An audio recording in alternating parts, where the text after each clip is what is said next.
नमस्कार, let's cook with Sheetal या आपल्या चॅनलमध्ये तुम्हा सर्वांचं खूप खूप स्वागत आहे। आज आपल्या किचनमध्ये बनतोय कोजागिरी निमित्त मसाला दूध। तासन तास दूध न आटवता दाटसर मसाला दूध कसं बनवायचं ते बघूया।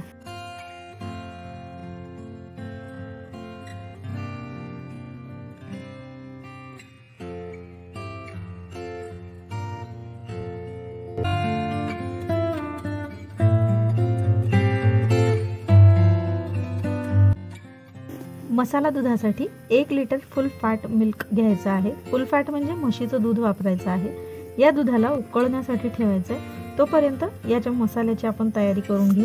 त्यासाठी एका बाउल मध्ये 8 ते 10 बदाम घेतलेले आहेत, थोडेसे काजू घ्यायचे, थोडेसे पिस्ता घ्यायचे आहेत आणि यावरती उकळलेलं गरम पाणी ओतायचं आपल्याला। दूध उकळेपर्यंत हे ड्रायफ्रुट्स जे आहेत ते आपल्याला भिजत ठेवायचे। ड्रायफ्रुट्स आवडीनुसार तुम्ही कोणतेही वापरू शकता।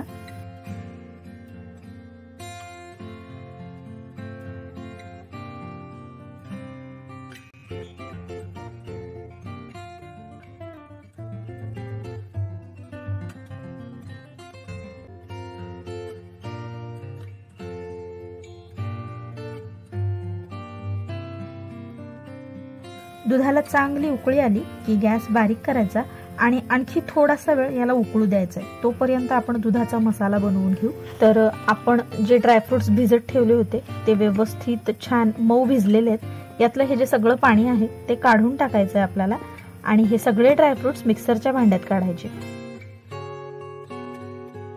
या भिजलेल्या ड्रायफ्रुट सोबतच 2 ते 3 वेलदोड्याचे तुकडे टाकायचे आहेत, थोडेसे केशरच्या काड्या टाकायच्या आहेत, आवडीनुसार साखर टाकायची 2-3 चमचे, जशी तुम्हाला गोड हवी तसं टाकायचंय।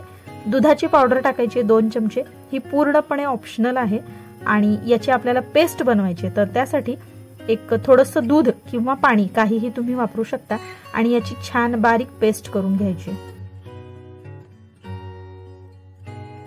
आपला दुधाचा मसाला हा तयार झालाय आणि दूध सुद्धा छान व्यवस्थित उकळतंय आपलं। तर उकळत्या दुधामध्ये ही सगळी जी आपण बनवलेली पेस्ट आहे ती ओतायची आहे आणि याला व्यवस्थित मिक्स करून घ्यायचंय। काजूच्या पेस्टमुळे दुधाला दाटसरपणा येत असतो। तर 1 मिनिटभर याला आपल्याला आणखी उकळून घ्यायचंय, म्हणजे दूध छान घट्ट होईल। यामध्ये आणखी थोडेसे मी ड्रायफ्रुट्स टाकते बारीक चिरून, त्याच सोबत थोडेसे केशरच्या काड्या टाकलेल्या आहेत।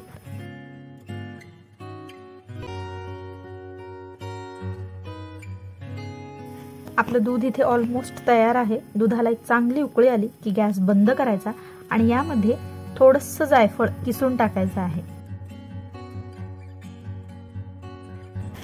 जायफळ व्यवस्थित मिक्स करून घ्यायचं आहे दुधामध्ये। कमीत कमी वेळेमध्ये कोजागिरीसाठी मस्त दाटसर आपलं मसाला दूध तयार झालेलं आहे। तुम्ही सुद्धा ही रेसिपी नक्की ट्राय करून बघा। अजूनपर्यंत आपल्या चॅनलला जर सबस्क्राइब केलं नसेल तर सबस्क्राइब करा, लाईक करा, शेअर करा आणि बेल आयकॉनवरती क्लिक करायला विसरू नका। थँक्यू।